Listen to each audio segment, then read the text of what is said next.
de los medios de comunicación. Esta convocatoria tiene un propósito muy concreto y se refiere exclusivamente al proceso de selección que en estas semanas ha venido desarrollándose a través de las comisiones de postulación para la renovación de la Corte Suprema y de las Cortes de Apelación en Guatemala, y que culminará en los próximos días, en una semana aproximadamente a partir de ahora.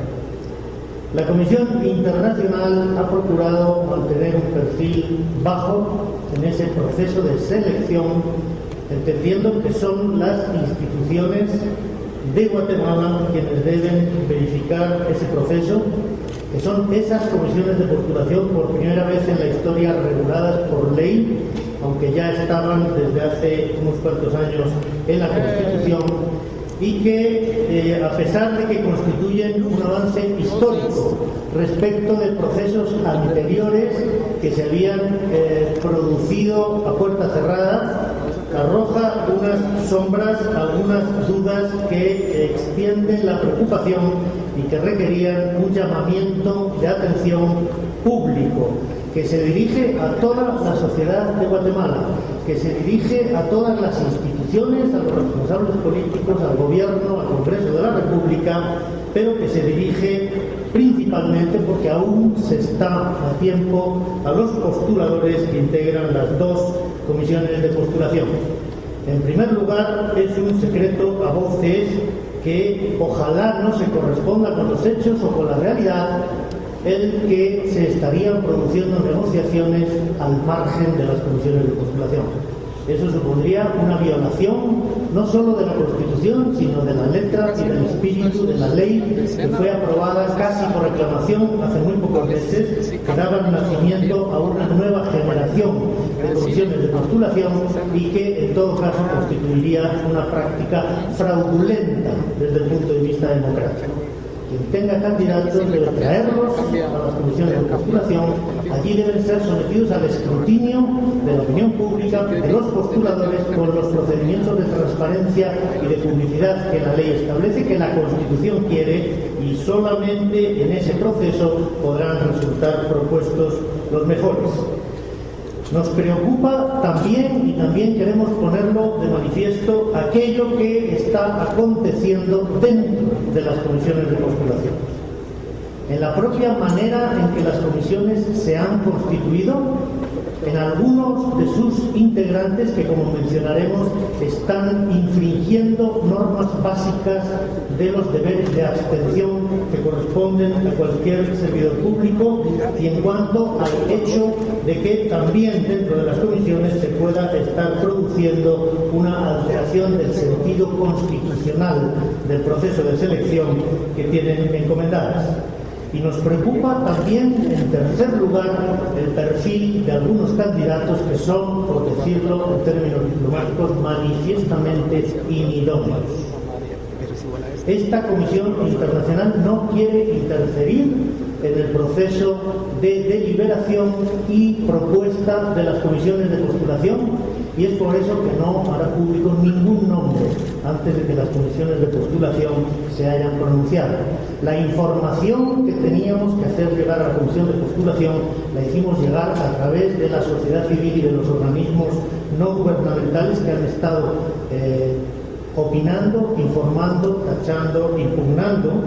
y no lo hicimos oficialmente porque el requerimiento de las comisiones de postulación llegó exactamente el día siguiente en el que terminaba el plazo para hacer propuestas y recomendaciones. Pero como la nuestra no es una actitud litigante, no estamos impugnando ni recurriendo, la información y el punto de vista de esta comisión, estrictamente apegada a su mandato, sí podemos hacerla llegar, y queremos hacerla llegar antes, ahora que todavía estamos a tiempo, a esos postuladores que tienen que decidir una encrucijada histórica para Guatemala en los próximos días.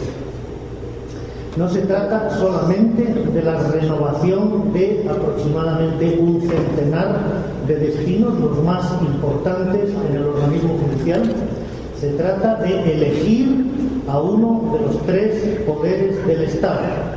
que tiene además la característica lamentable, pero que estamos confiados en poder ayudar a corregir, de que en los últimos años o por décadas no han sido capaces de satisfacer el anhelo de justicia de los guatemaltecos. Hemos dicho reiteradamente que de Guatemala es un partido que se juega sin árbitros y eso no puede seguir siendo así. No se puede seguir consintiendo un nivel de impunidad tan exagerado que hace que los derechos fundamentales consagrados en la Constitución sean, en la mayor parte de los casos, solo eso, proclamaciones que no significan el efectivo disfrute de esos derechos.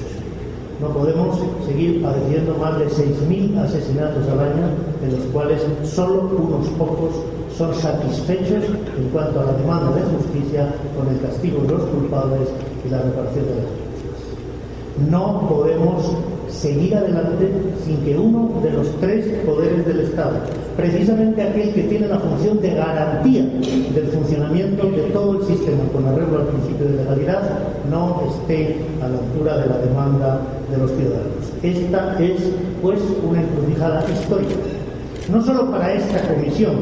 porque todos los asuntos que la CICIG está investigando llegarán tarde o temprano a esas Cortes de Apelación y a la Corte Suprema, sino porque el futuro democrático de Guatemala está en juego en la medida en que los abusos del poder solo pueden ser corregidos por el poder. Y ese poder es el organismo judicial que está a punto de renovarse. Es importante resaltar, porque parece que incluso postuladores y desde luego importantes sectores sociales o políticos y también de opinión no entienden cuál es el sentido de las comisiones de postulación. Altas autoridades han dicho no, las comisiones son quienes eligen a los magistrados. Al Congreso apenas queda la posibilidad de hacer una selección dentro de esa lista cerrada que la comisión de postulación le envía. No es cierto, es justo lo contrario. La comisión de postulación es un órgano no democrático, no tiene ninguna legitimidad salvo el hecho de que la propia Constitución les encomienda la tarea de seleccionar los candidatos y de entre ellos hacer una propuesta que incluya a los mejores,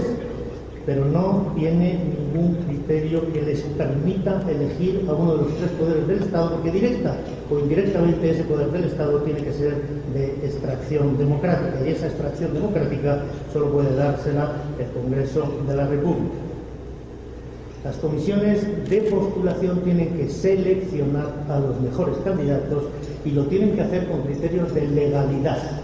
criterios que están en la propia Constitución y que están en la ley de comisiones de postulación, que les señalan con toda claridad por qué han sido designados, no electos,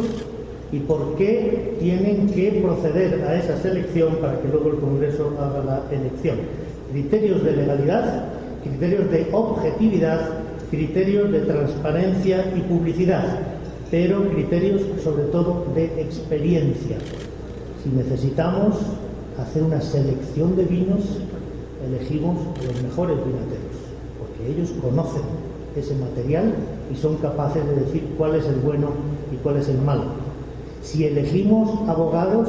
elegimos profesores universitarios y elegimos magistrados para que seleccionen a juristas, es porque confiamos en que con su saber y su experiencia serán capaces de seleccionar a los mejores. Esa es la teoría y eso tenemos que convertirlo en práctica. Dice la ley que los postuladores tienen que buscar la excelencia profesional y dudamos con los criterios que hasta ahora vienen aplicando, pero insisto, estamos a tiempo de que esa situación se corrija, que estén en lo acertado. Claro está que los baremos que eligió la comisión de postulación son discutibles, podía haber elegido otros, pero nos preocupan algunos aspectos. Las comisiones de postulación decidieron darle al perfil ético de los candidatos 25 puntos, al académico 30 puntos, al profesional 35 puntos y a la proyección humana 10 puntos.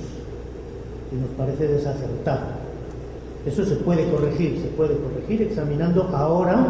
después de hecha esa selección ciega que una computadora haría con toda corrección, con arreglo a los puntos del baremo, corrigiendo desde el punto de vista de la conciencia de la valoración humana, pero sobre todo de la experiencia de postuladores que conocen a los candidatos, quienes son los idóneos. No parece muy acertado que entre los méritos éticos no haber recibido denuncias tenga un valor de 5 puntos, porque en realidad lo que debería ocurrir es lo contrario: haber recibido denuncias, y tenemos algunos candidatos con 25 expedientes disciplinarios.